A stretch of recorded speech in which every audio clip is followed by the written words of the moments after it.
Hello.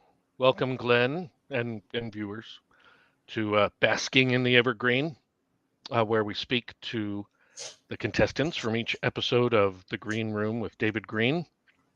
It's an honor to have the first ever loser from The Green Room with David Green here with me today. I know that Mr. Green tried to frame it as runner-up, but I think we all know he was just trying to be nice, a little ass kissing. Um, the reality is you lost, so you have to talk with me Yes, as punishment. that's how it's been presented to me. Yeah, and I get it. I mean, I'm sure if we asked my ex-wife, she would totally concur with that opinion. But let's get right to my questions before we look for questions from the audience. First, where does appearing on the first The Green Room with David Green rank on your list of life accomplishments? Hmm. Um, well, to be fair, I had no idea what I was signing up for when I first signed up for it. I thought it was another interview show, and then I read what it was, and I was like, "Oh crap, this is what I'm in for." So, in retrospect, I actually appreciated the concept and thought it was fun. Being on the first ever, wow, like definitely high watermark. I guess. You can die satisfied now. Exactly. Everything from here on will be downhill. That is, yeah, I believe that. Yeah. My second question is, how does forever being the first green room loser rank on your list of regrets or disappointments? Um. Uh, dang. That's about it. All right. So, with the benefit of hindsight, Mm-hmm. what would you change about your performance on that first show? I mean, aside from the losing, of course.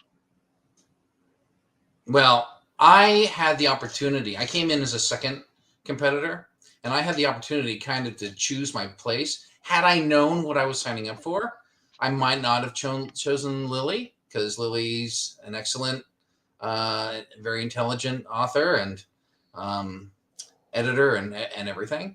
I thought we were going to be together on a panel. I didn't realize I was going up against her. That said, I think I understand where I went wrong. Because I think actually, I performed pretty well. I won the first one and then lost the next two.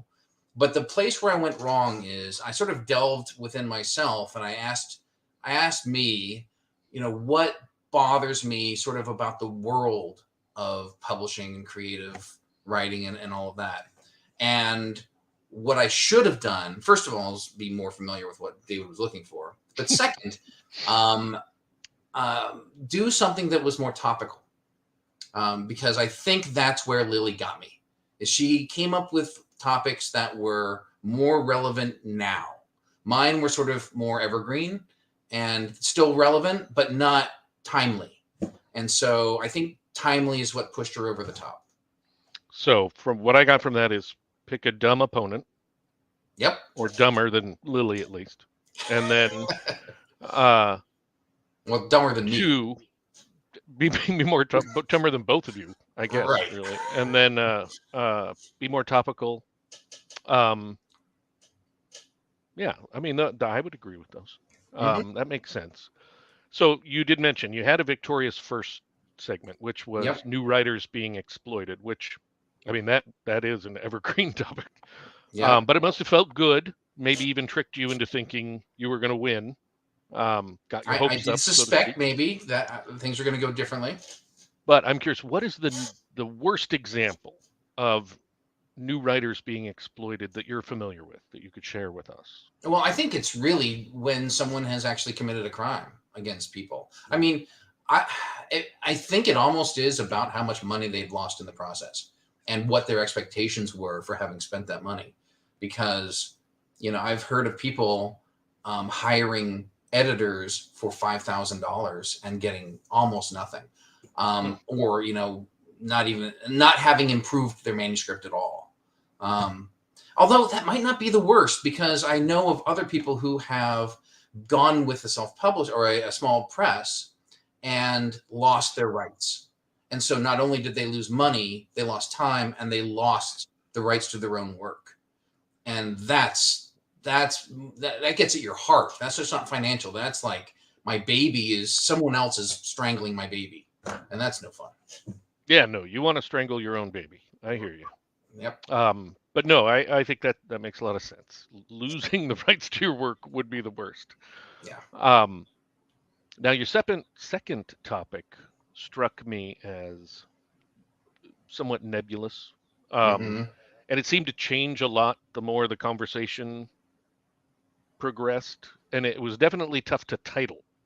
Like, I'm just going to call it Glenn's topic number 2.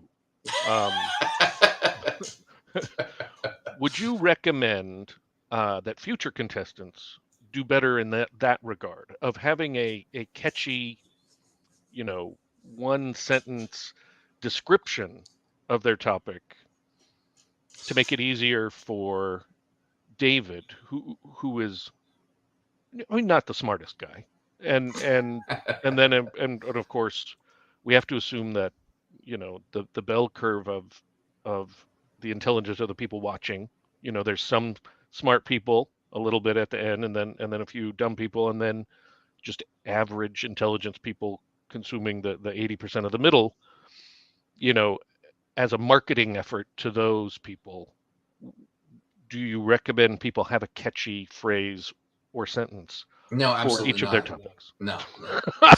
Because you don't want them to do No, any better? go bigger. Go encompass everything, including the kitchen sink. No. So I think what happened there was I made a list of rants, and when I write or design, I'm actually a game designer. It tends to work better if you're able to identify things and then combine them into sort of a larger, more powerful version, instead of individual pieces. And I think if things are complementary, they tend to support each other. But if you end up going too broad, then it becomes harder to connect. And so I think that's probably what happened. And I think both of the last two. But I mean, even the first one, I covered a lot.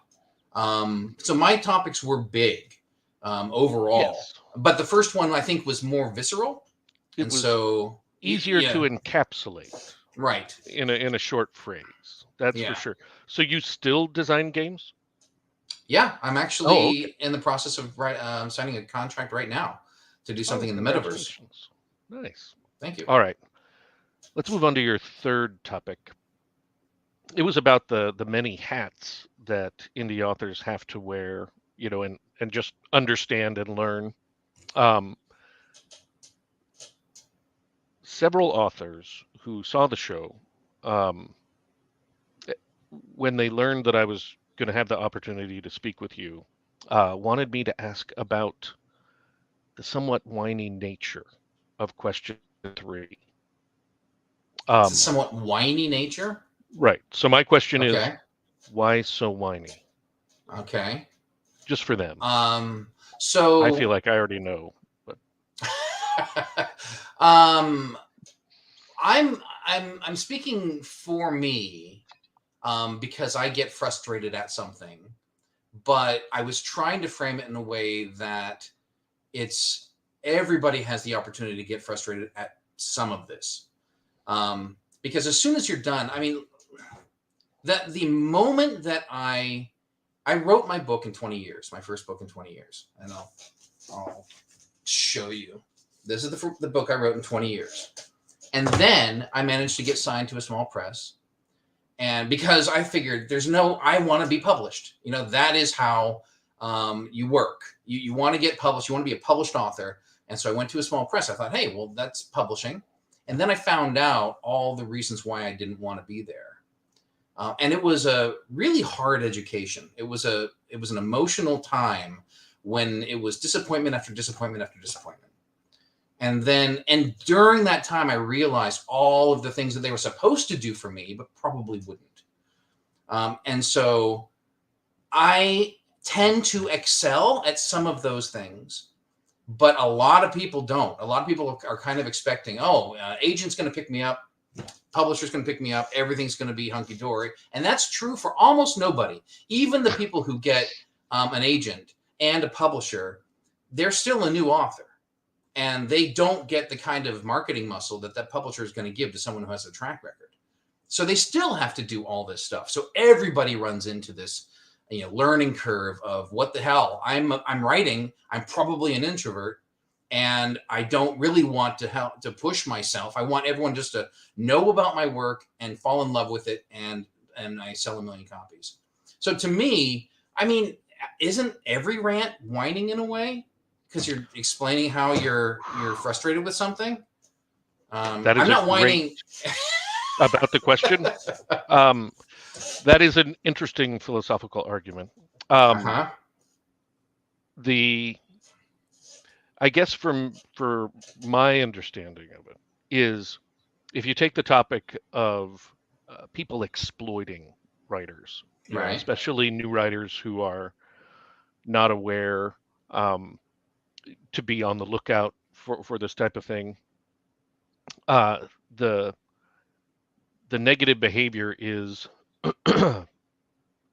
on someone else. Someone is doing something bad. Whereas in this example, it's just you have. I can't hold someone else do. accountable but me, because I should be knowing all those things. I see. Not necessarily, but they all the responsibility for those is on you, as opposed to somebody is doing something bad, causing you to having to do the marketing. Right. To have to do the marketing.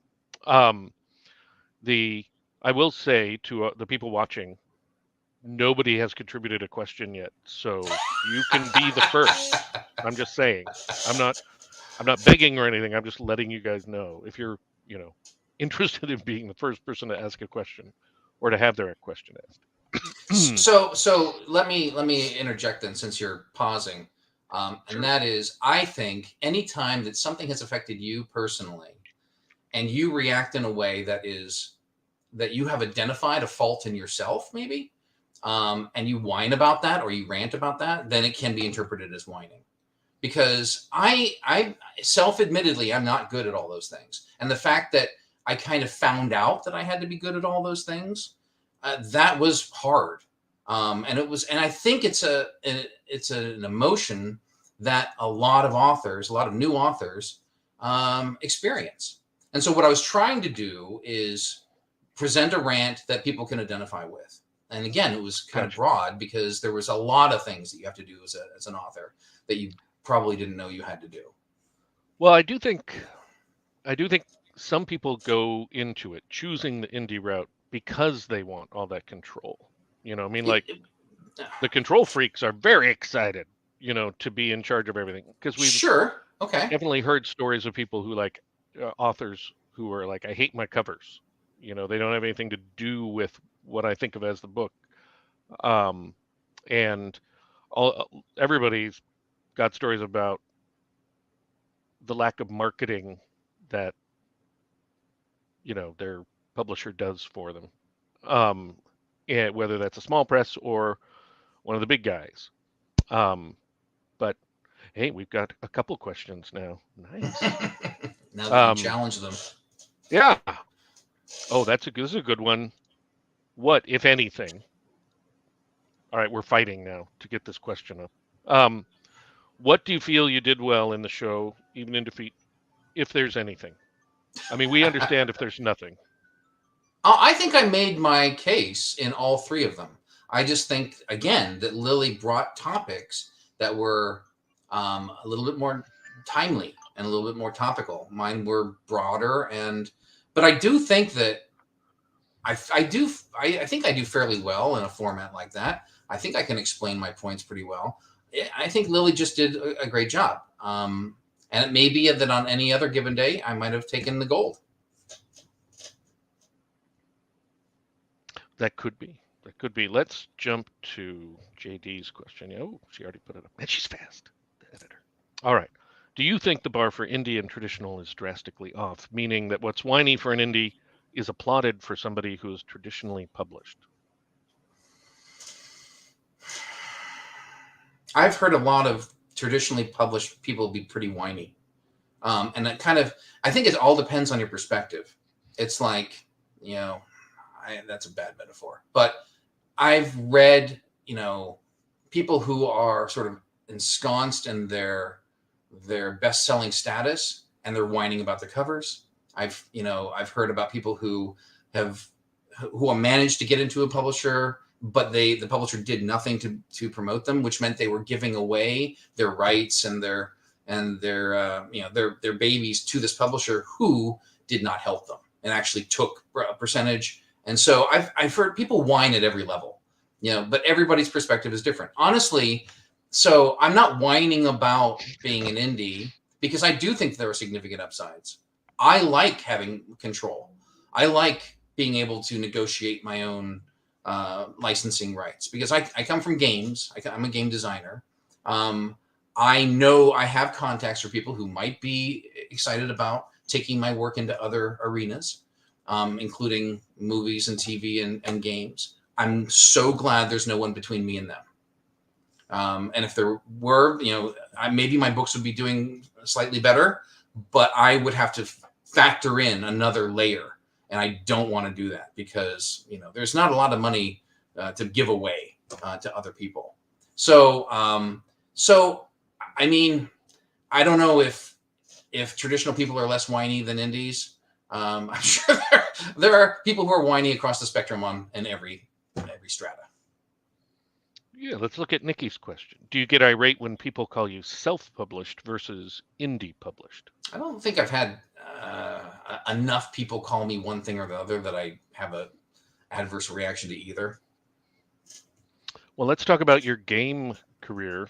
David brought up the Wheel of Time game. Now, I'm not a gamer. Was this a successful game? I will show you. Let me see. I think I have it here. So I've done a lot of games in my career. This was Wheel of Time. It was based on the books by Robert Jordan, which was at the time, I think, the second best fantasy selling series in the world. Second to Shannara, which we also had the license for at Legend. So we were also doing a game based on Shannara. Wheel of Time was completely different than anything we had done. It actually took Legend from adventure games into first-person shooters. Nobody expected that. Nobody asked for it. But I said, that's where the industry is going. And so that's what I made. And critically, it was absolutely a success. It actually got onto a bunch of best rated games. But commercially, it was up against Quake 3 Arena and Unreal Tournament. They both released at the same time. And Unreal Tournament came out of my publisher, which was failing and didn't have a lot of money. So they did not promote Wheel of Time at all. Sounds like, who knows if things had been different. It did reasonably well, and people are still playing it now. People loved it enough that I got contacted by the executive producer of the TV show of Wheel of Time, and we worked together to re-release it for the TV show, which is one of the people that I happen to be talking about doing something with my work. Nice. And did that have a big impact, the re-release? Well, it absolutely spiked interest in it for a while. I haven't checked on it. I don't play it religiously anymore. But I did for a while. I did for a few weeks after that. It's still a lot of fun. Nice. And what was the most successful game you worked on? Well, Unreal 2 was pretty successful. Star Trek Online was pretty successful. And Glee was reasonably successful. I did Glee forever. I've worked on a lot of different projects, so I think that Wheel of Time and maybe even Deathgate, those were both fantasy story-based games, were a couple of the ones I was most proud of. Oh, nice. All right. Now, during the show, you mocked me by saying the runner-up would have to talk with me about gardening, which is true. Because that's just information I got. Everyone that talks to me has to talk about gardening, or at least hear about gardening. Oh, okay. So I got half an hour. I assume you have received a massive amount of hate mail from gardeners around the world. Did your experience with video games and receiving hate mail on them that you referenced during the show prepare you for receiving hate mail from gardeners? No, nothing could have prepared me for that. They're a vicious Yeah, bunch. yeah. They got nothing to do but write that letter Do you and garden. garden, Glenn? No, I am horrible at gardening. Do you eat food? Because I understand that most gardeners eat food. Is there that overlap that gardeners? Yeah. So yeah, that's a connection I hadn't thought about. I mean, that's what led me to gardening. Is Mm, I love food. Food is great, and having better raw material in it, like anything. If you're going to make something, having the best raw materials increases the chances that what you make will be better. that's true. So, but if you're not a good gardener, I guess that could mean you be producing worse raw materials. Yes. So, Yeah. wow, this is a really in the know question. Did anyone ask Glenn about why the Krampus isn't movable year round in Star Trek Online? She cannot handle it. It keeps her up at night. So, so there's something you need to understand about Star Trek Online, and that is, I worked on the original version of that product at Perpetual Entertainment, and Perpetual Entertainment um, imploded before it was released. And so Cryptic, which is a different developer, took all of our material and ended up releasing their version of it. So I had nothing to do with Krampus or anything else. All of mine was backstory, concept art, and design work that they either used or didn't. Oh, so you can't answer Nikki's question. Krampus? No. I have no knowledge of Krampus. I'm sorry. I'm sorry to Nikki. I mean, I'm Yeah. sorry for you too. I'm sorry for everyone about that whole question. Now, David Green, Yes. international sex star David Green, says I was banned from all my local stores, so I had to start growing my own food or I would starve. First of Well, all, anybody who saw me would know it's almost impossible for me to starve because I'm overweight. But well, you always have restaurant week too. yes, that is very true. Restaurant week happens in about a week and a half. I'm quite excited for our famous local restaurant week. Yeah. But uh, no, I definitely got into gardening because I wanted to make great food. Um, maybe okay, all right. David has another question, and I want to answer it.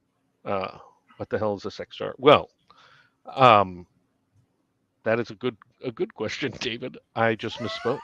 You're an international sex symbol. You're not an international sex or porn star, as far as I know. Now I feel like some of the people in the audience might do some googling to find out if that is the case or not. But um, I'm banned from all restaurants. Thankfully, that's not true. Boy, David, shouldn't you be prepping for your part of the show? That's all I'm saying. I mean, we would like that to be nice. That we want that part to be good. I'm not banned from anywhere, um, yet. Oh, maybe after this show I will be, but I haven't been banned yet. And this I don't even understand. A sex star? Is that what he's referring to? Oh, that would make sense. Or Good Krampus? job. I don't know. Yeah, One I of the don't two. know. There's a lot to know and learn. But um, I asked earlier if you would give people a specific piece of advice, and you said no. But do you have any advice to offer the future contestants since you and Lily are the only people who've ever been on the show? Yeah, get to know what David likes and doesn't like. Ass You know, kissing. yeah. That is Well, smart. no, research. Figure out which topics would really he would key off of, and target those. I was going off what I hate, and that'll take you only so far. It's what he hates. That's what you got to know. I have a lot of hate. I feel like it would take me very far if it weren't a conflict of interest for me to be on the show. So I think I got this job so that I couldn't be on the show as a Mm. contestant because David is very clever that way. A milky Krampus. Oh my God. Although, yeah, I I feel very happy that somebody did do some Googling um, about the porn stuff. I feel like I have a lot of power right now, but which is not normally how I feel. So that was great. So I want to thank you for that. Oh, I think hatred is always a great topic, and accents. But how can you hate So to be accents? clear, hating David Green probably won't win you the game. Oh yeah, no. So it's good Probably I'm not not. on the Just show. that would be a good, showing hatred towards him, towards the host, is probably not a good strategy. So All my that is my rants. piece of advice. It's a good one. All my rants would be about David if I were a contestant. Right. Yeah. So it's probably good I'm not there. But I must know what does Daniel Myers hate about accents? Like in books, he hates the accents. Uh, in audiobooks, in real life, if you meet somebody and they have an accent, you hate them. That's not a question for me. Yeah, I wish. Well, yeah, I want him to respond. Um. Oh. Oh. All right. Well, our time is basically up for the loser segment of the show. Um, I wanna thank Glenn for being here and for being a great sport, and thank everybody for watching. And then we can move on. I don't even know how we're supposed to transition into the other part of the show. Like, Well, we're do the we get first. our own? Do We're we get our own the outro, we're the trial or balloon for this show, I think. do we? Just FYI, if anybody cares about my work or my Oh yeah. games or anything like that, I actually have a site where I put up behind the scenes, the making of all those games, how they all were disasters until they weren't, until we actually finally shipped them, which was a miracle. And it's mysterium.blog. So come there, and actually you can see where I'm appearing, and I'm appearing somewhere almost every weekend. It's Oh. crazy. It's like once you get into that network of Barnes and Noble and Half Price Books, then everybody wants you to appear. So if you're in the Bay Area, come and meet me. Oh. Congratulations. That sounds awesome. Uh, did you show JD's? Hang or hold tight? It's I'm not sure the complete difference about there. Oh, I guess I could talk about my books. I also have books. The that is true. My books, you can go to Cataldi.com and see not only information about my books, but information about the shows I do here on the Go Indie Now Network, which is Indie Mayhem, the game show for indie authors and filmmakers and musicians, where they're the contestants and we harass them mercilessly. And then my other show, Mean Reviews, where we review books and movies and yeah, well, it's actually Mean Reviews, no stars given. So you get no stars. I'm sensing a theme in your work. We're very brave. My whole life is Mm. about not being nice to people. That's really my brand. If you like that, please go to my website and learn about all of those. I write fantasy, science fiction, humor. It's all adequate. So please check it out. And now you better do the interlude because I'm not going to talk anymore. I'm exhausted.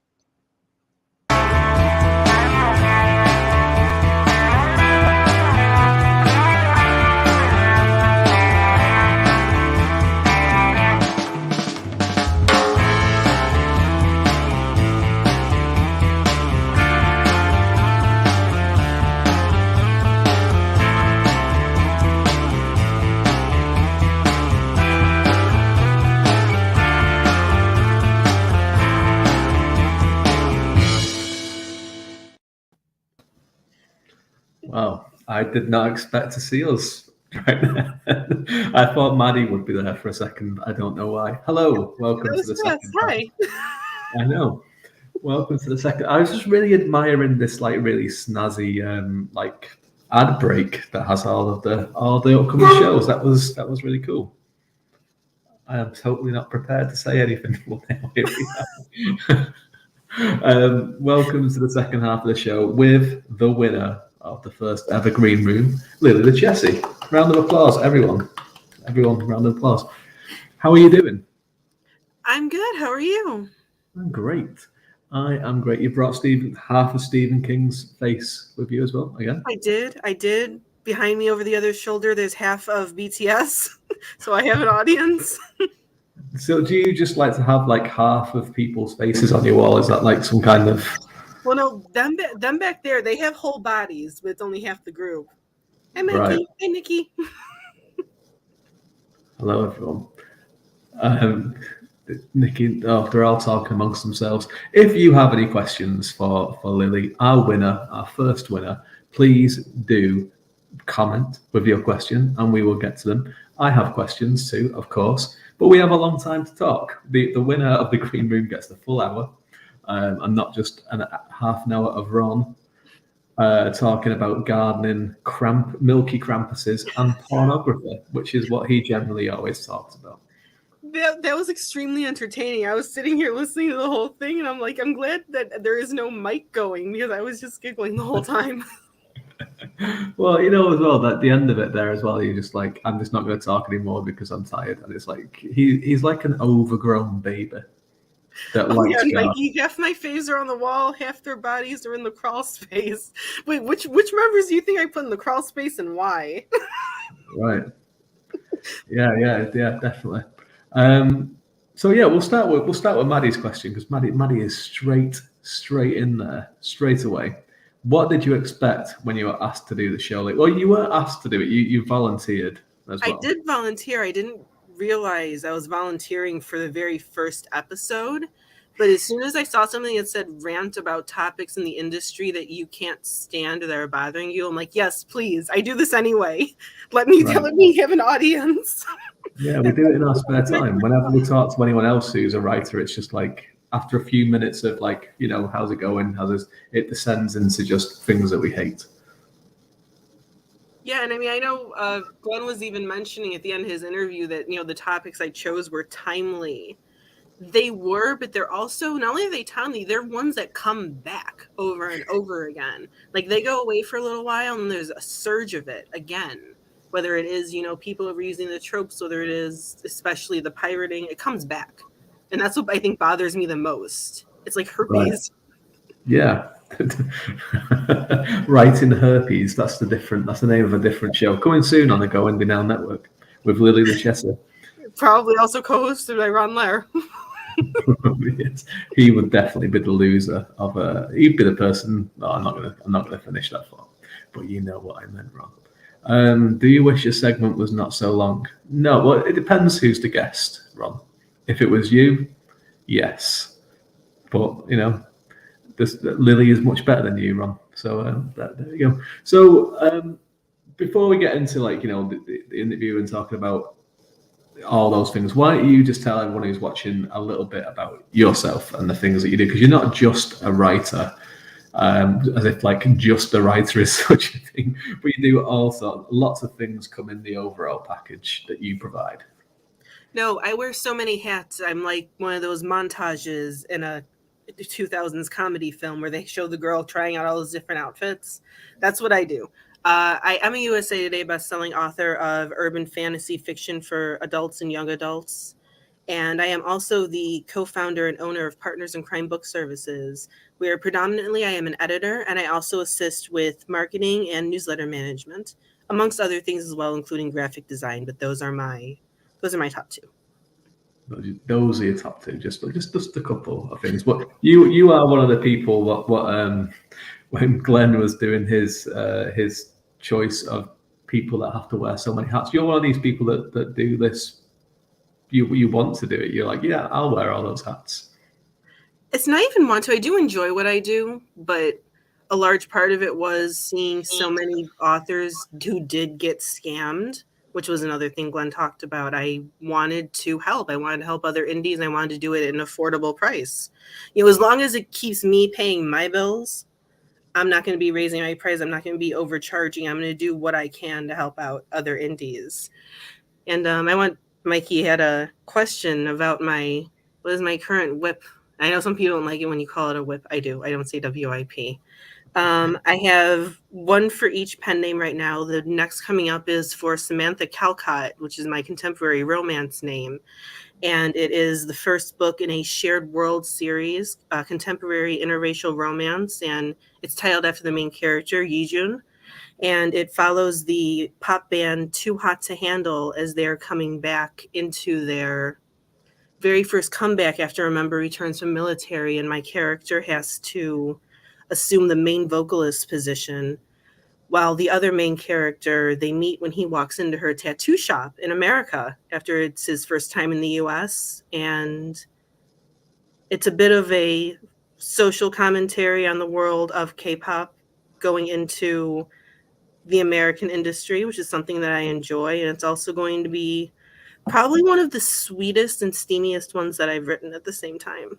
Sweet and steamer. Yes. Okay.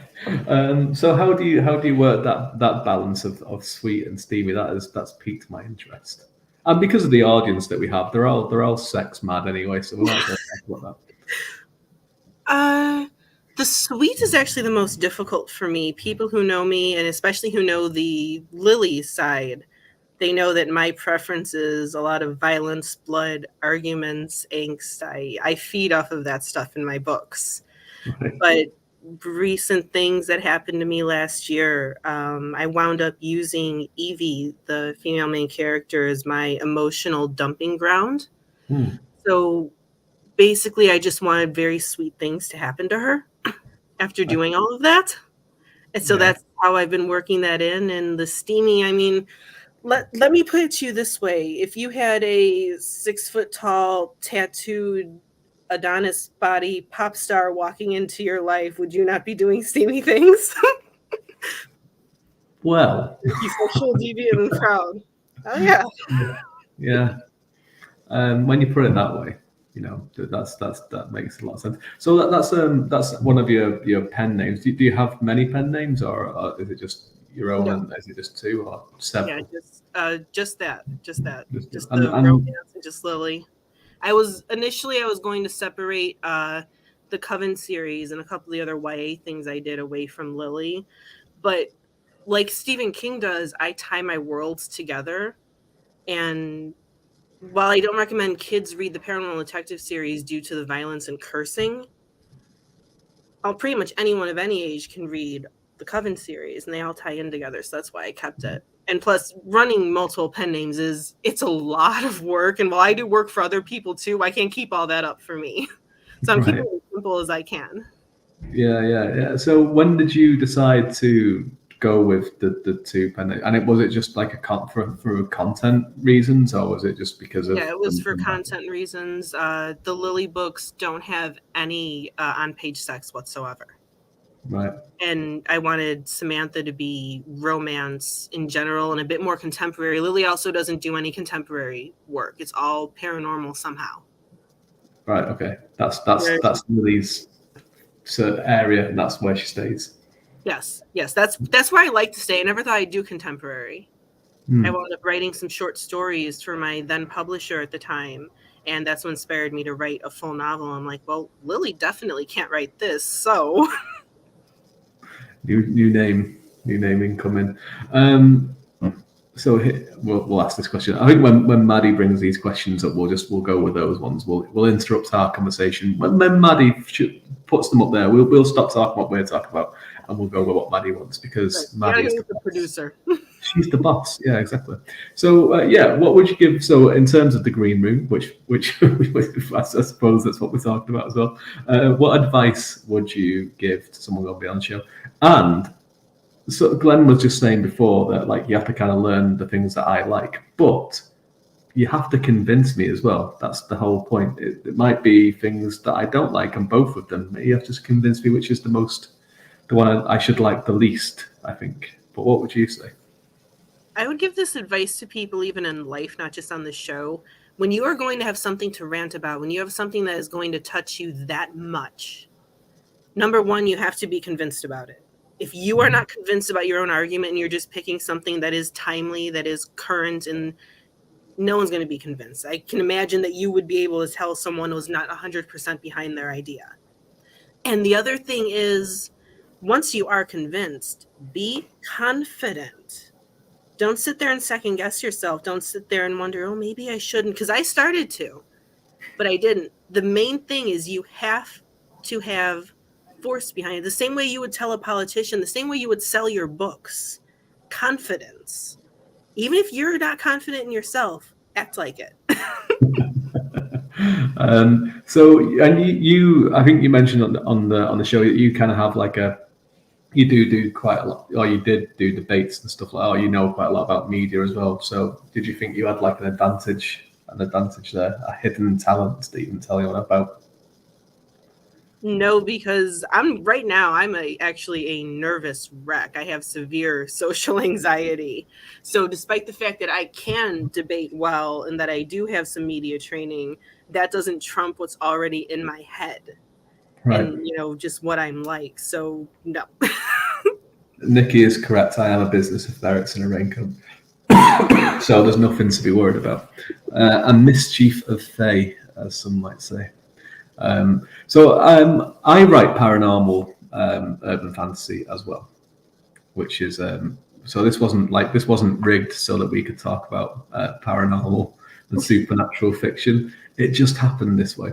So what was it that kind of got you into? Obviously, you've got a picture of Stephen King behind you, but what was it that kind of got you into that paranormal kind of world? And did you always? Is that the thing that you always wanted to write originally?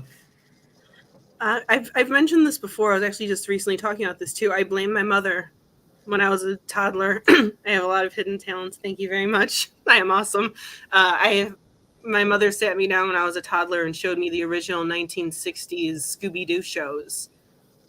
It's one of those very core memories I just remember vividly despite being so young.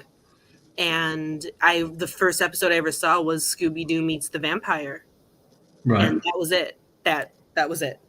And Mikey has mentioned, hello, I'm goth. Yes, I am. My whole family has actually been part of the goth subculture, including my grandmother. Oh, cool. So that it kind of all just tied together. But yeah, I blame my mother for showing me Scooby-Doo and showing me the paranormal world. And I have been absolutely fascinated my entire life. Right. And so Scooby-Doo, and the thing with Scooby-Doo, there's no paranormal in Scooby-Doo. No, until you get to later things like some of the newer 90s movies, Scooby-Doo and the Ghoul School. That was one of the ones I absolutely adored when I was little, and like seeing how the paranormal creatures just meshed into a real world setting. That was my first introduction to urban fantasy, and I just loved it so much, and I always wanted to do it. Yeah, like I mean, Scooby-Doo would be a good example of urban fantasy because, like, a lot of people kind of when they give examples of it, or starts out, the Dresden Files always comes up as an example because it's so big, dominates urban fantasy. But yeah, Scooby-Doo. And was there anything else that you kind of in that kind of vein that you would recommend for people that wanted to get into like your genre? Something that I would recommend, again, it wouldn't be books. I recommend the TV show Supernatural, which I know some people may actually hear that and laugh and, it's just, hot guys getting sweaty, killing monsters. Yes, it's that. It is that. But the show is varied. There's creatures that even I hadn't heard of and had to look up while I was watching the show. There are demons. They get into biblical lore. They get into so many creatures. They rewrite some of their own lore. So if someone were to watch the show Supernatural and enjoy the interpersonal dynamics between the characters, as well as the intricacy of the creatures, how the plots, there are things that happen in season 1 that get revisited in like season 12. And that's also how the Paranormal Detectives is written. Something in book 1 that's mentioned, completely offhand winds up being a huge plot point for book 8. Right. So if you like something that's very intricate, that doesn't put itself inside of a box except for to say paranormal, that's for people who like Paranormal Detectives or who will like the Paranormal Detectives. Right. Yeah, I watched Supernatural too because I when I brought out my first urban fantasy book, people were like, you must really like Supernatural. And I was like, I've never watched it. So I started watching it, and then I watched all 15 seasons, and I really enjoyed it. As its ups and downs, obviously it's on for 15 seasons, so there's going to be some that are better than others.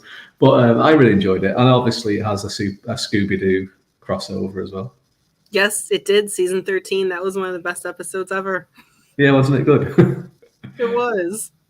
Yeah, They I love remember. it I too. remember texting him because my friend started watching it a little bit after me, and I remember texting him was like, "You up to the Scooby Doo episode yet?" And he was like, "What? This is a Scooby Doo episode?" I was like, "Yeah, it's a cartoon. It's not like CGI Scooby Doo in there or anything like that." Oh god, that would have been horrible.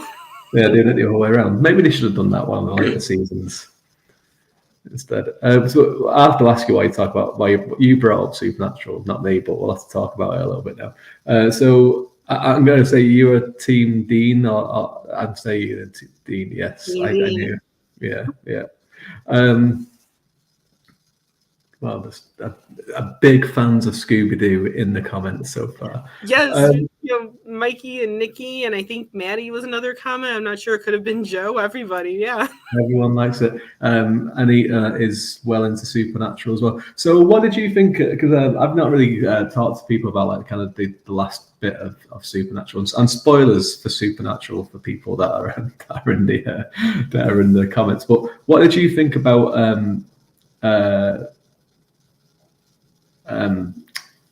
I'm blanking on his name, but Misha Collins' character, what's he called? The angel. Castiel.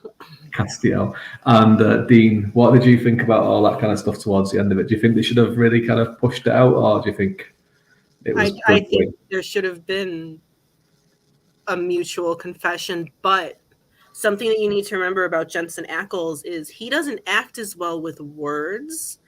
He acts with his body, with his face, with his eyes. So after Cass makes his confession, I'm really trying not to spoil anything happening. After Cass says what he says, and after what happens to Cass, when they close in on Dean, on his face, on his expression, on how he finally starts sobbing after, it doesn't need to be said. Yeah, you think I was waiting for since season 4. I was one of the people who knew that was coming, and was so afraid that it wasn't coming. Right. Yeah, because he waited to. I mean, it was good, like in the way that, like, it was Castiel's like thing that he had to do to be like at peace with himself. I thought that was quite good. So I think that's what made it even more emotional, is that the only reason he said it, he knew it was going to break Dean's heart, and he knew that he had to save Dean, so he had to break his heart to say. That was just the writing. That was epic writing. Yeah, it's a good episode though, and like I kind of feel I wish that they had another shot a little bit. I kind of like how it ends anyway. I like the last 2 episodes, but I kind of wish that they had like another shot at it where it wasn't impacted by COVID so much, because it's, especially after 15 years, that like about that. So you think it was there? You think it was there in his face, that he was like felt the same way? Yeah, it was clear. It was very clear. He's asking if my name is a pen name and what are my thoughts on them. My name is a pen name. A few people, mostly the people who work with me as my clients, know my real name because that's what shows up when they have to pay me. But the only reason I even chose a pen name, I was just going to use my real name, even though it's very simple. But a cookbook author has it. So when I was shopping the Paranormal Detectives, I didn't think the cookbook author would really want that showing up in her search results. Right. So Lily was the name my mother always wanted to give me, after Lily Munster. Right. Okay. To show how far back, the creepy stuff goes in my family. Yeah. So I picked that, and I picked Lucchese after a character who's only mentioned by name in The Cask of Amontillado by Poe. Right. Yeah. Yes, correct about the supernatural spoilers. We were good though. We didn't say anything specific. No, I mean, I think some people can guess, but I need a lot of questions. No, before we get to Mikey's question, so there was a second part of Nikki's one, which was what are your thoughts on pen names in general? But I suppose maybe not so much as a writer, because obviously you've done that for content. But you get how do you feel about it when you're doing your other part of your business, like your PA business? It does pen names and multiple pen names for the same person, does it make it more difficult to do what you do for them? Well, having Samantha doesn't change much, because I mostly just promote her as Lily, and just people know that it's me. The only thing she has is she has a separate subscriber set on social media. Right. Really, Kathy McAuthor, very funny. But It has actually caused a couple of problems because I now put in the invoices that I send out, it actually has the PIC logo on it, so people know Partners in Crime. But I now have to put a disclaimer when I am getting ready to send them. You'll be receiving an invoice from such and such a name, not Lily. This is my pen name, and otherwise, it doesn't cause a problem. There was one recently where I guess I forgot to add the disclaimer, and the poor woman was emailing the other email, and she's like, I don't know who I'm supposed to be talking to. I'm like, I'm so sorry. I'm so sorry. But as long as I remember, it's not a problem. Yeah, and do you have people coming to you as part of your PA business and everything else, asking specifically about pen names and how to market themselves when they have multiple kind of genres and pen names that they use? Yes, I have had some people. That's usually when they go into the newsletter, because the first thing I tell people to get is a separate newsletter for that pen name and build it up. Excuse me, I'm sorry. I have water here and I have wine here as well. I'm like low rent Jesus. I can't turn one to the other. But I have them both. But no, I do get those questions, and as someone who's had to do it, I'm able to give some firsthand experience, and again help them along, so it's not as difficult for them as it was for me. But that is a question that I've gotten a few times, and I also get the question of, when do I start a pen name? Because like me, I consider starting one just for YA, to keep it, safe from paranormal detectives. And there have been a few people where I've been able to tell them, no, you actually don't need to waste that time to start a pen name. Just make sure your branding visually is the same. If you're only going to an adjacent genre. Like there are a lot of authors who write strictly steamy and dark romance who will write both paranormal and contemporary. Mm-hmm. And there are some who do prefer to separate those under separate pen names. And it really all depends. And it's going to something I said earlier, on your confidence level. Are you confident enough to market both of those under the same pen name? Right. Hey, Maddie? And yeah, that's usually, it's usually a 50-50, do they actually need the pen name or not? It's never something linear, but it's always something that I talk to them about and ask them, what are you comfortable with? What level of work are you comfortable with? Can you afford the separate branding for a separate pen name? Because you need websites, newsletters, logos, covers, everything like that. So banners, if you're going to do in public events. Sure, yeah, and that's the thing as well. A lot of readers do go to other genres and other subgenres, and usually, they have their favorite, and they'll go to the ones that are adjacent on either side. And they'll go to the point where they're not comfortable anymore. And I think, is that what you're saying with the writers as well? Is if do that until it gets to the point where it's like a real break from what you are comfortable with. Where if it gets to the point where you're going to alienate the reader base that you have already cultivated, then that's when you want the pen name. If you think you can keep the same reader base, maybe you've pulled them before, maybe you just know them well enough to know their buying habits, which again, if you look on Amazon and look at the also boughts under a book, you'll know your readers' buying habits as well. That's also a big help. Yeah, sure. For example, with me, I write dark epic fantasy and I write dark urban fantasy, and I think that's fine under my name, which, to be fair, I wish that I had picked a different name than just David Green for a few reasons. One, it's quite boring, and two, there is a historian called David Green that releases books, which, I like history as well, so and I did history in college and university, so it's a bit confusing. We're not the same person, but it causes problems sometimes. But I'm fine with those two genres being underneath my name. But then if I started to write children's books, I would probably do a different name altogether, because I wouldn't want children or parents going, oh, I'll buy this book for my child, which is like, one of my books has got about genocide and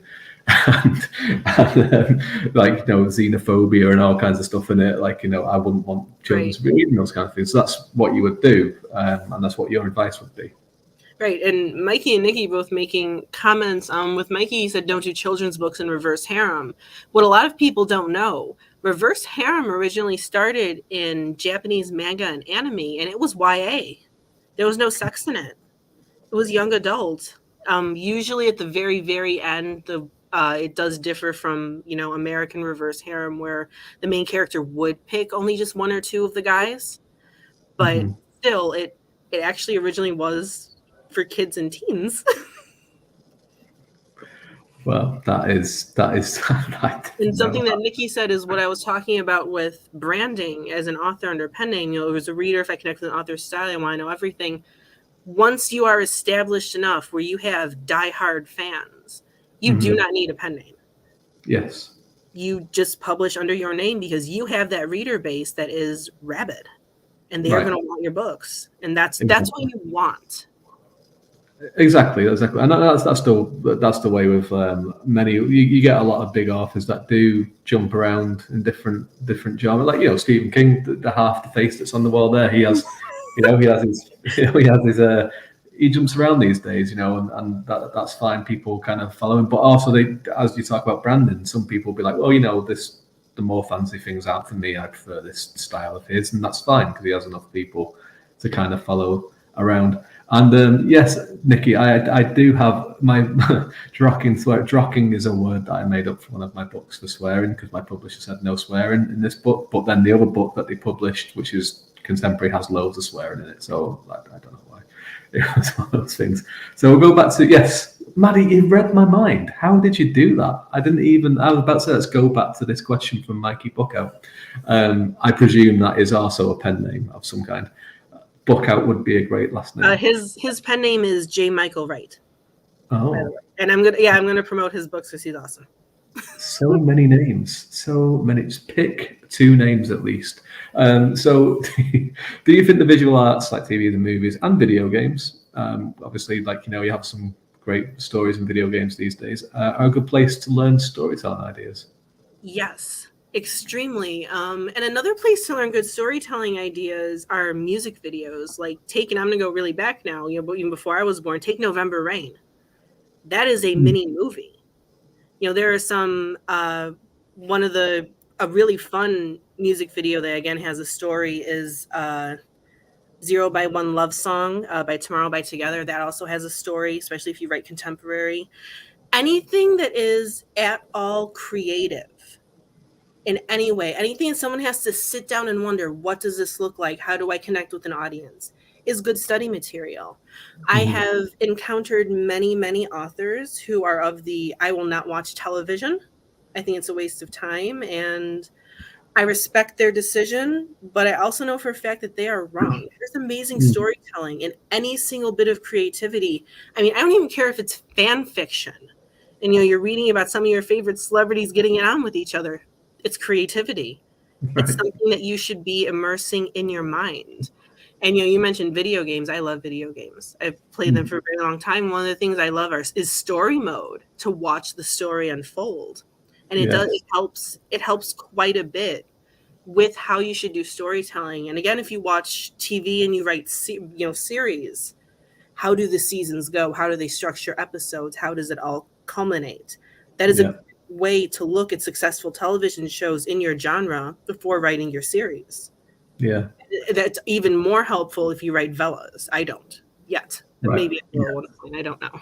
Yeah, when you're less busy. Because what I find is really good about TV and video games, especially like RPGs, role-playing games and what have you, is that they're a really good way of picking up how to do subplots and B-plots in books, right? Because when you're writing a longer novel or a longer series, it's not just the main thrust of the story. Like, you have to have these other B-plots and C-plots and subplots and what have you. And that's what TV and video games specialize in, because they're there to try and keep your interest over a long period of time. So I'm with you on that one. I think it's all storytelling is great. Bluey as well. Is this Bluey the Australian dog that we're talking about now? Is that what they're talking about? Yeah, I believe so. I assume. I've heard of it. I don't know kids, and I don't know anyone with kids, so I'm not positive. I'm pretty sure. But children's shows have a lot of amazing things. I mean, if you go back to like some of the early 2000s cartoons and some of 90s anime, there is so much in there that you can use. Nikki, storytelling their DNA. Yeah, yes, it's exactly. storytelling, my ancestors come from the Seminole tribe, and we also come from immigrants who had absolutely no education whatsoever landing in Sicily. I don't even know where some of my bloodline goes back to. And the only way we kept all of our records was through storytelling, verbal, which Yes. you can obviously tell I'm not very good at storytelling. I tend to ramble, which is why I write. The brain and the hands connect better than the brain and the mouth. But storytelling is inherent in our DNA. And whenever I hear someone say that they dislike fiction, that is honestly someone I avoid. Because how do you dislike fiction, dislike this amazingly vast world that someone had in their head? It's wonderful. Yeah, Fiction exactly. is really amazing. Yeah, it is. And it's funny as well because you get a lot of people. I know a few people that prefer the only books they read are autobiographies, and I like autobiographies. I think that they're, if they're interesting, but the best ones are ones that are structured like a story. Yes. Court, Angela's Ashes, and the two succeeding books after that. Those are the ones. If someone wants to know a biography, I usually recommend those. Yeah. They structure it like it's a story, right? And it's a story of their lives, and it's done. And and there's something to be said for autobiographies that are like basically like chronological, and it's like this is what happened to me at school, this is what happened to me here, this is what happened to.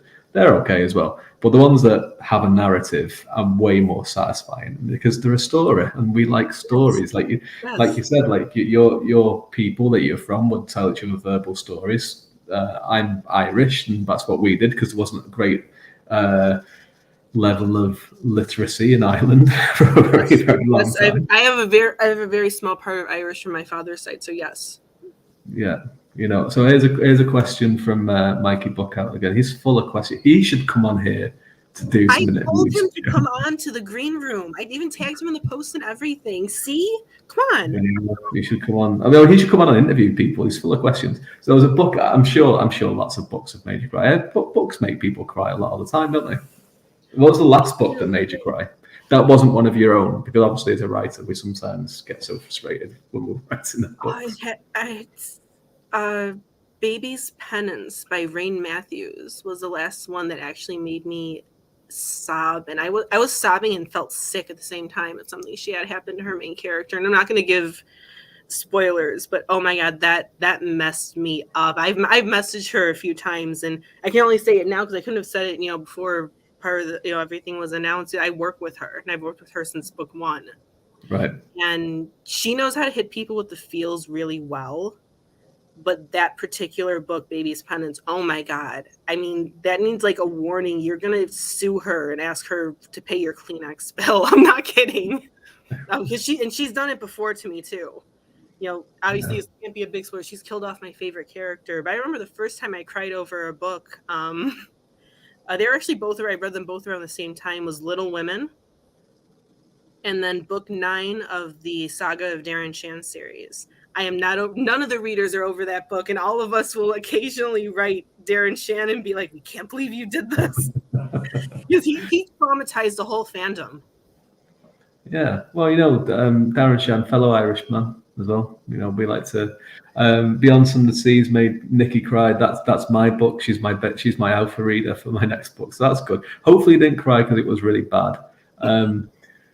Alchemy of Sorrow. Yeah, that's the anthology, isn't it, by that Virginia McCain put together. That's a really good one. Some great writers in that one. There we go. Mikey was on both of us. Excellent. Yes, you should go on. There we go. We have a spot on the 20th show for the Green Room. Actually, on the spot here. Yeah. Because we're doing an extra show because we're doing an extra show on the 20th, and we need a new contestant.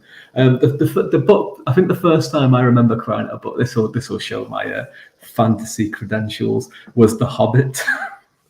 As a child, because it was when Thorin died. Spoilers for a nearly 100-year-old book, but when Thorin died, I was very sad as a child.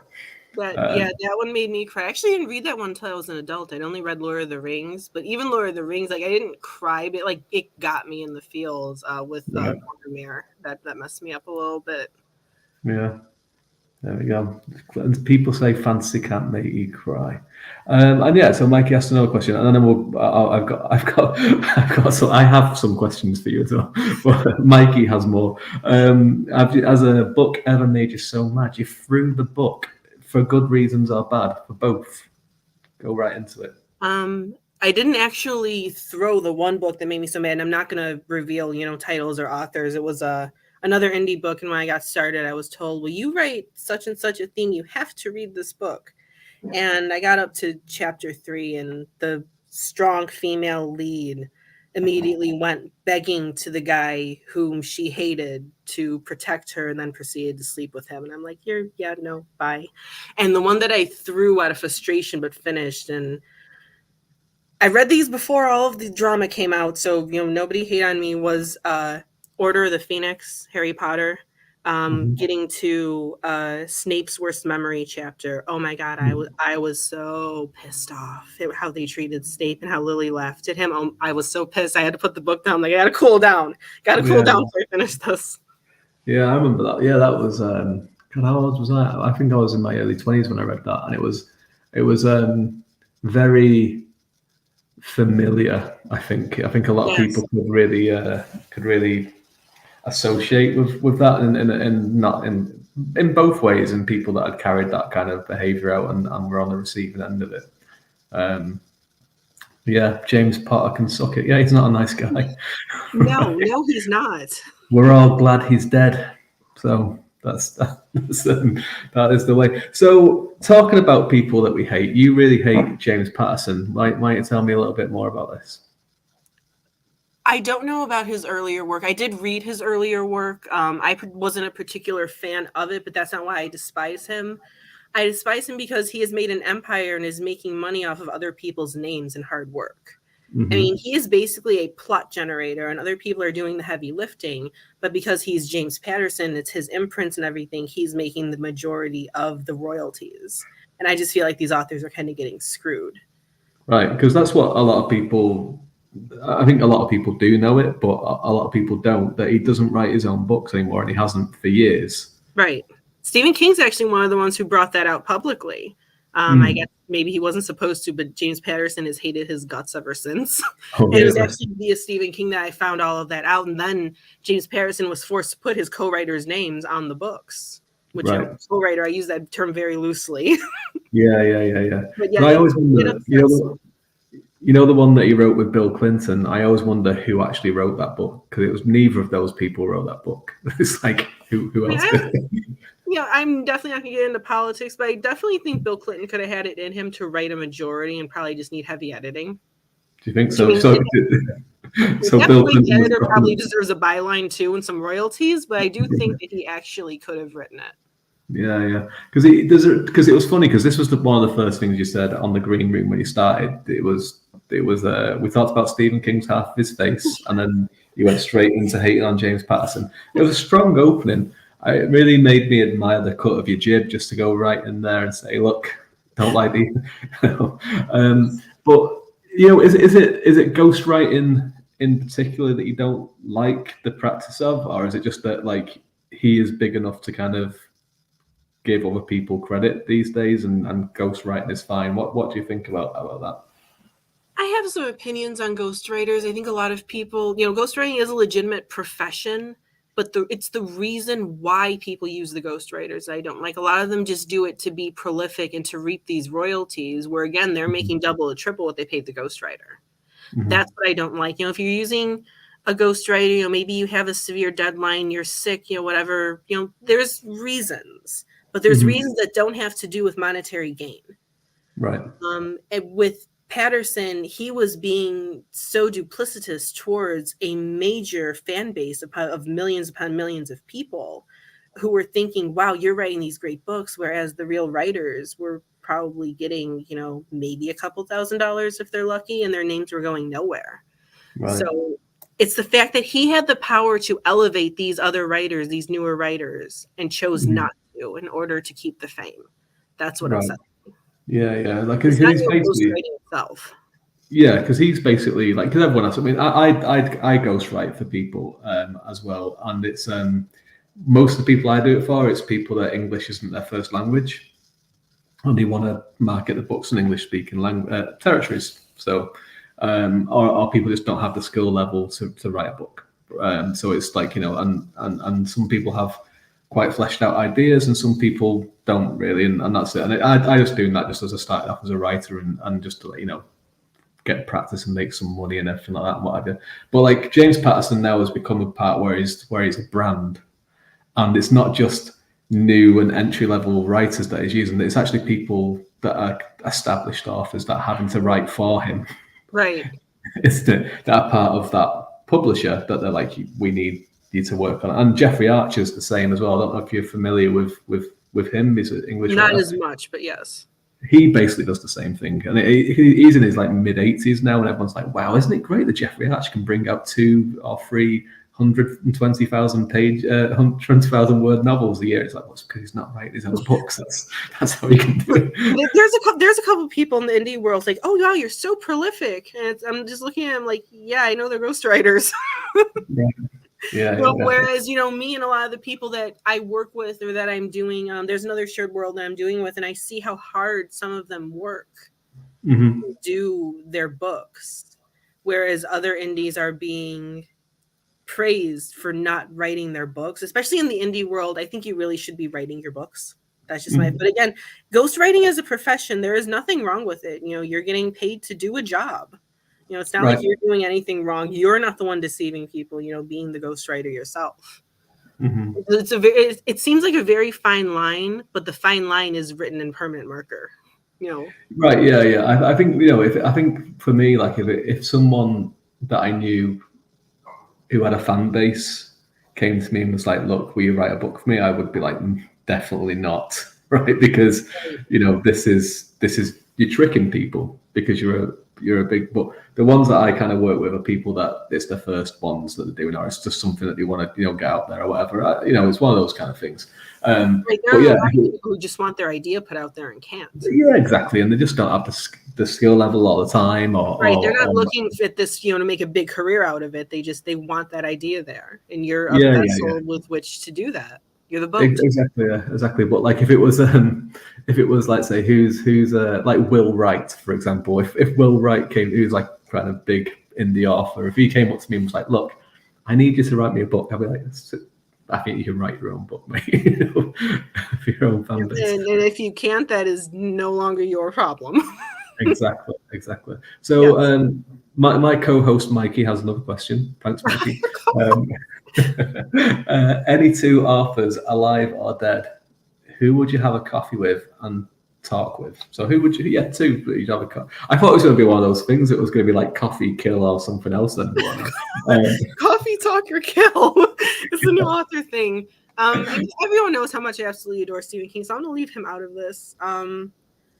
I'm going to pick 2 dead ones because they're my 2 biggest inspirations aside from King, who aren't modern writers, and that would be Edgar Allan Poe and Charlotte Bronte. Both of them influenced my writing and my outlook on writing, be it novels, short stories, and poetry in a very specific way, and I'd have at least 100 questions for both of them. So it would have to be some very strong coffee.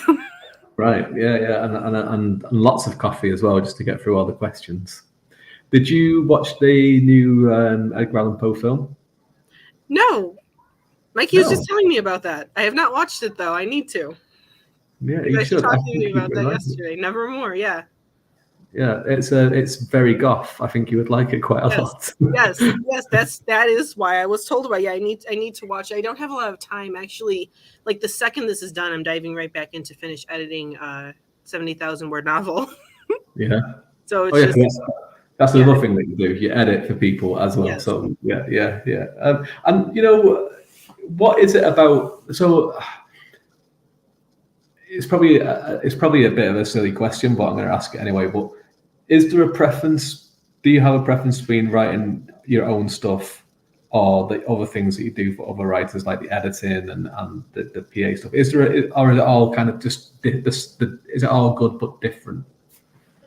It is all good but different. There is a sense of wonder when you're editing a novel that you've taken someone else's idea and you've polished it off and made it as perfect as it could be. There's a lot of sense of pride there, and knowing that I'm capable of doing that. When it comes to doing the marketing aspect and the other, that is more of just a job for me, even though I have studied it extensively. That is a means to an end. Right. If I did have to choose, gun to my head, of course I would always choose writing. Writing is my baby. That's my dream, is to be able to be self-sustainable as an author without, the side job. I would actually still edit though. I have my regular clients. I just wouldn't be taking on new ones. I would keep editing for my regular clients. It's not only because I love it so much, but also because they trust me and have put so much of their trust, time, and money into me. I would feel horrible to abandon them. I would always have to keep working for them. Yeah. And do you think it makes you a better writer as well, doing the editing work? Does that improve your craft? I wouldn't say it improves my craft, because writing and editing are very two different things. What it does is it keeps my mind sharp when I'm self-editing. It does help keep my mind sharp, yes. Yeah. And how are you working with editors for your own stuff? I'm always intrigued by this. I've always been someone who welcomes constructive criticism. I do have one particular that I work with. My former editor with the publisher. She is actually no longer working for that publisher for reasons. I have actually gone and re-edited some of her books for my fellow former pub mates. But I'm pretty good with working. What the problem with me is, and this is the reason I tell authors, I don't care how good you are, don't self-edit, because I'm gonna get my edits back and I'm gonna see something so glaring that I should have noticed, like a missing word or a typo, and I didn't, because my brain supplied it as the correct thing. And so the worst thing with me with edits is I call myself so many names while I'm going through them, like, stupid motherfucker. We can swear in the Basking in the Evergreen, it's fine, and on the Green Room. Okay, yeah, I curse a lot. Actually, Paranormal Detectives, when I write the series, when I was writing the series, I went through and deleted half the curse words, and there were still a ton. I do that as well. I go through and delete a lot. And I remember one of the notes that I got once from my editor from development edit was just like they highlighted a whole paragraph and was like, there is so much swearing in this paragraph. And when I looked at it again, I was like, there is. There does come a time when, even if you really speak like that in real life, it doesn't come across well in writing because you're repeating the same word. That's the problem. It's a repetitious word. And that's the only reason I ever go through and delete them, is because you don't want to be repetitious. Unless you're doing it on purpose. Yeah, unless you're doing it on purpose. Yeah, there are certain... One of the comments that I get all the time in Vampire Blood and Iron Bullets, which is a standalone spin-off prequel for Paranormal Detectives, I had seen this insult on Twitter when I was like a teenager, almost when Twitter first started. And I had Angelica use it, and she says, fuck truck. And it's like, everyone around me like, I love that word. I'm like, I saw it on Twitter once and it just stuck in my head. Creative cursing is very fun. It is, yeah. It is. It is. And there's a real talent to it as well, to make it's a real cadence to it that you've got to get right. Yes, it has to hit just right. Yeah, it does. And that would be, so people that like swearing, check out Lily's books. Check out the Paranormal Detective series and Never Again and its spinoffs. To get the page Pappy on Cozy Mysteries. Thank you very much. I appreciate that, and I appreciate your review. Book 4 and 5 may actually be coming by the end of 2023, and the series will be finished. I'm so excited. That book actually has no swearing. Oh no! You have to go back in and put some swear in it. No, because that's not for the genre. But the way I wrote it is, urban fantasy fans who like that grit and cursing, you are not going to notice that you're missing it. Right. I deliberately wrote it that way, where you're not going to notice that it's vanished. Excellent. You're going to look back and be like, "Oh wait, she never called somebody a cunt." All the swearing is just happening in my head. So a couple of things from the green room that we should touch upon. So forced tropes and tokenism, we had a good, that was one of your winning topics, which I really did like. Obviously, the first one was close, and it went to Glenn on that one. But then you staged a sterling comeback and won the next 2 rounds. But yeah, Force Tropes and Tokenism, and in particular these really long marketing titles. And part of the reason the titles, even if you like, there are certain tropes that go in together. Like if you're doing, step family, if you write taboo romance, when you see the long titles, it's going to say, step family taboo. There's going to be extra words in there.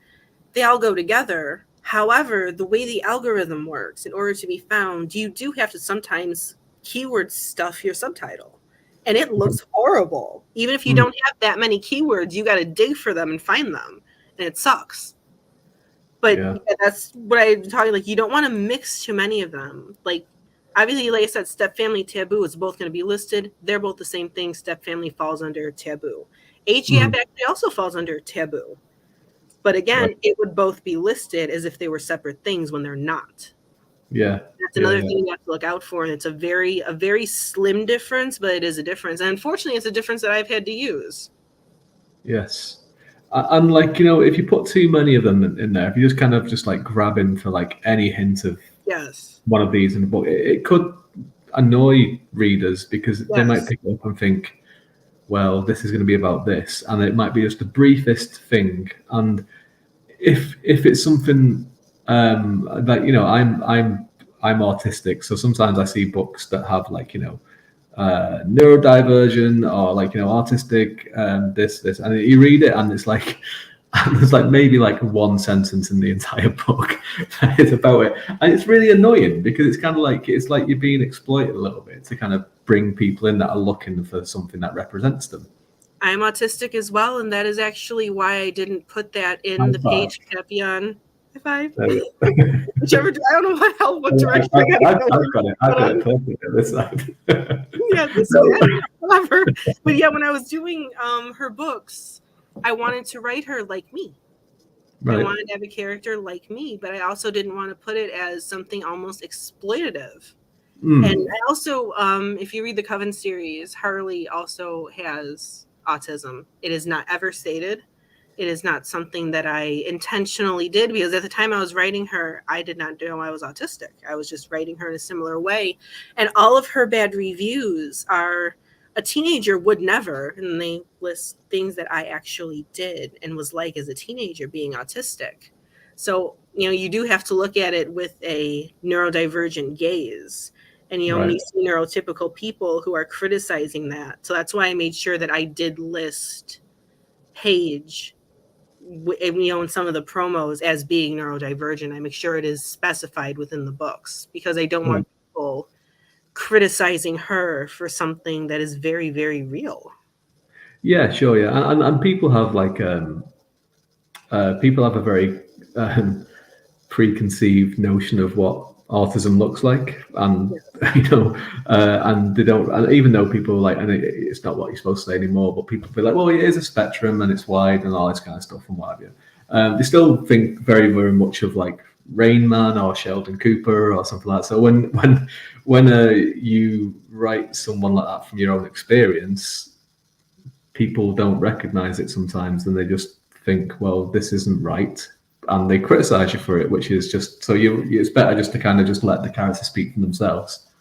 Yes, it really is. And funny enough, there are a lot of things about Sheldon Cooper that are very similar to me, and the people who know me well can kind of, especially, the obsession. I do have that obsession.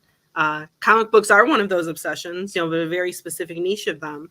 Right. And, some of the things they did writing him being neurotypical, I feel that they really messed him up, because he could have been actually a great representative of what it's like living in a world where you don't understand, especially the emotions of other people.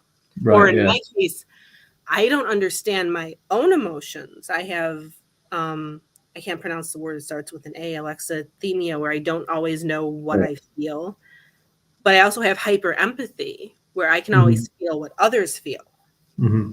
And that is a very strange thing to have both of. It has impacted my interpersonal relationships quite a bit. And that's another thing that I want to make sure I put in for Paige. How, she actually was able to find love and friendship and a mentor despite being not normal.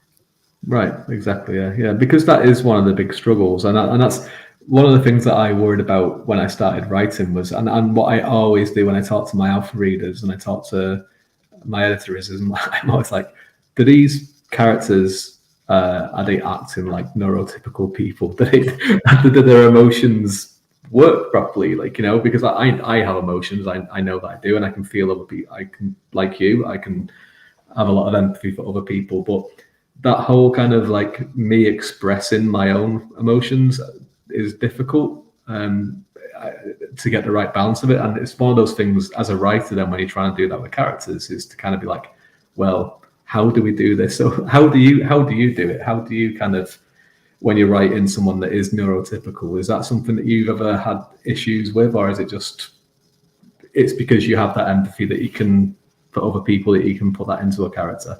It is part of the empathy. Another thing, how my characters always come to me is I always feel like I don't create them. They kind of just appear up here a little bit, which I know kind of sounds crazy, but I know other authors who are the same way.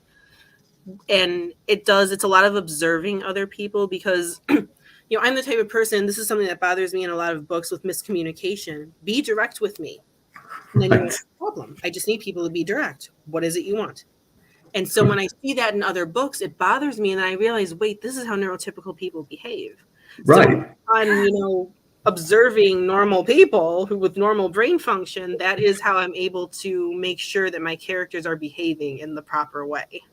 Yeah. And also, my couple of main characters are autistic because it's easier for me to write in their heads. Whereas, most of the other characters, even other POV characters, who are secondary characters, they are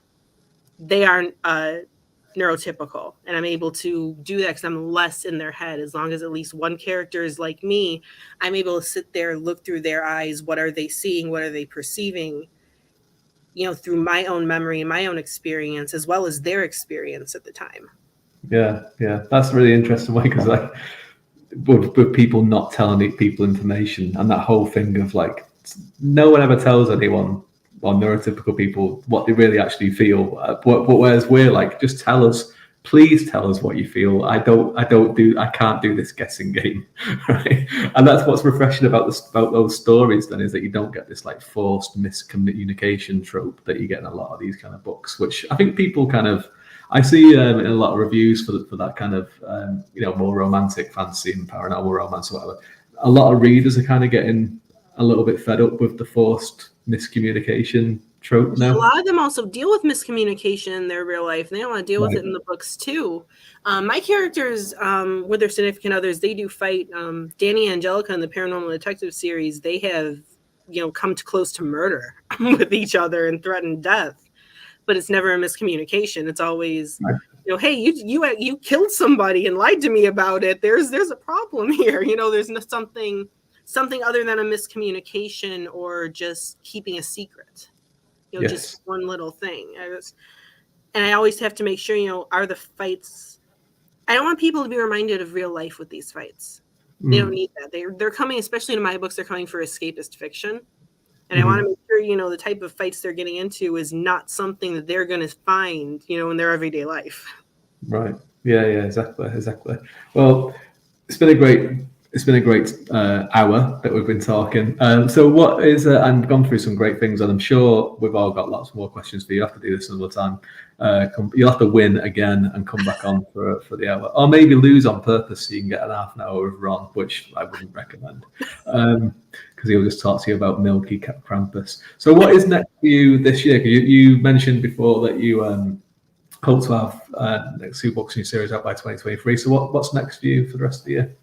I had mentioned Yi-Jun. He's coming out in April. And in June, I am going to have, again, under Samantha Calcott as part of the Island Fest Rockstar series. The book is called Unbiased, and it's going to be the very first RH book under Samantha Calcott.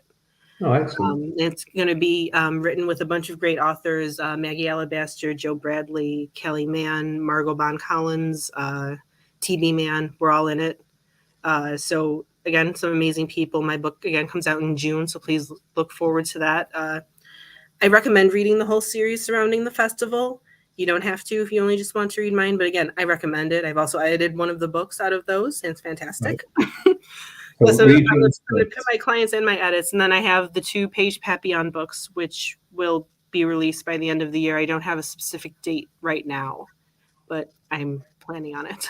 Yeah, so very, very busy. So with the collection, read yours first, then read the one that you've edited, and then you can read the others if you want to. Yeah, there's no order. They're all standalones. It just so happens they all take place over these few days at a heavy metal festival. And Excellent. As people know, I absolutely love rock music. Any kind of music, but especially rock music. That's my first love. So being able to write a rock band romance is fun. Excellent stuff. So, and where can everyone find you? My link tree is here. If you go to that link, it'll take you to website, newsletter, Amazon, Twitter, Facebook, Instagram. I don't use my Twitter as much. I'm more active on Facebook and Instagram. And if you find me there, you will find not only my books, but also the strange things that I like. And you will probably see more K-pop than you care to ever find out about in your life. But all of it is available on Amazon and Kindle Unlimited. And there's your other website, which is IHateJamesPatterson.com, which you should really check out. It's a great time. Yes, with Stephen King. Right, yeah. Half a Stephen. Thanks so much for coming out, and well done again for winning the inaugural Green Room. And thank you for coming back on and spending an hour with me. I've been David Green. You can find me at davidgreenwriter.com. All of my stuff is there. And thank you all for watching. Thank you all for commenting. Until next time with the Green Room, which is back on February the 20th, with guest TBC. It's always time to go indie now.